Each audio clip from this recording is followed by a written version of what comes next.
Hi అండి. శ్రావణ మాసం వచ్చేసింది కదా, అమ్మవారిని చూడండి ఎలా రెడీ చేశారో. అస్సలు ఇంకేం లేదు, ఇలా తీసుకొచ్చుకొని శ్రావణ మాసం వరలక్ష్మి రోజు రెడీ చేసేసుకుంటే సరిపోద్ది.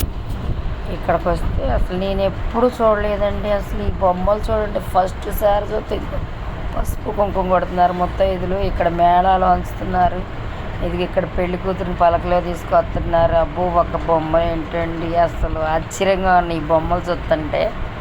అసలు చాలా నేను ఎప్పుడూ చూడలేదండి ఇలాంటి బొమ్మల్ని, ఫస్ట్ సారి చూసాను. కానీ వీళ్ళ షాప్లో నిశ్చితార్థం కాంచి సీమంతం దాకా ఉండే ఇట్లాంటి బొమ్మలు. నాకు ఈ బొమ్మలు చూడంగానే భలే ఆశ్చర్యం వేసింది, ఎప్పుడు చూడలే నేను. కొత్తగా చూస్తే కొంచెం విచిత్రంగానే ఉండేది కదా. అసలు ఒక్కటి కూడా తీయటానికి లేదు. సూపర్గా ఉన్నాయి బొమ్మలు అయితే. అసలు ఎంత బాగుండయో చూడండి.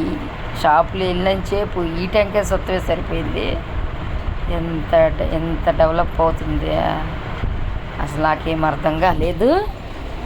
ఎంత బాగున్నాయి చూడండి. అమ్మవారి సెట్ చూడండి, ఏటికాడి విడిగా తెచ్చుకొని ఒక్కొక్కటి రెడీ చేసేసి శ్రావణ మాసం. ఇది షాపు ఓనర్ అయినా మా వారి ఫ్రెండు, పెద్ద షాపు, ఫ్యాన్సీ షాపు, చాలా బాగుంటాయి, అన్నీ క్వాలిటీగా ఉంటాయి. ఉప్పు బజార్లో డాక్టర్ సోమశేఖర్ గారి హాస్పిటల్ పక్కన అనమాట ఈ షోరూమ్. చాలా బాగున్నాయి అయ్యి. ఇదేమో ఇదివరకు రోజుల్లో కండవాలు పెట్టేవాళ్ళు కదా, జీలకర్ర బెల్లం పెడుతుంటే.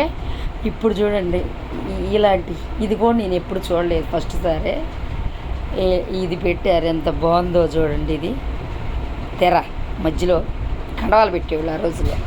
పగలొకటి నైట్ ఒకటి చూపిస్తున్నారు. ఒకటేమో ప్లెయిన్గా కనపడింది, ఒకటేమో చెమ్కీలు అతికిచ్చి జిల్ మంటుంది. 2 క్వాలిటీలు చూపించాడు. ఇందులో ఏ క్వాలిటీ నచ్చితే చాలా బాగుంది.